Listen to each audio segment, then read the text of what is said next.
ஆனா உன்னை ரொம்ப வெயிட் பண்ண வச்சுட்டு ஒன்னு தருவாரு பாரு.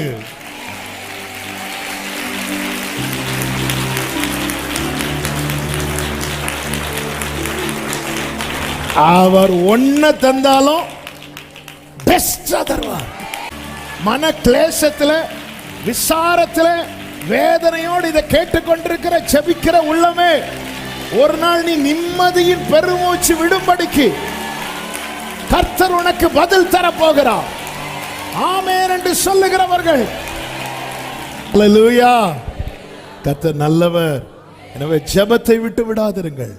தொடர்ந்து ஜெபம் பண்ணுங்க. சொந்து போகாம ஜெபம் பண்ணுங்க.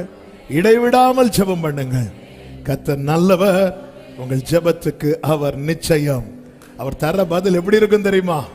வேதம் சொல்லுகிறது, நெடுநாள் காத்திருத்தல் இருதயத்தை இளைக்க பண்ணும், ஆனா விரும்பினது வரும்போதோ ஜீவ விருட்சம் போல இருக்கும். நல்ல கையை தட்டி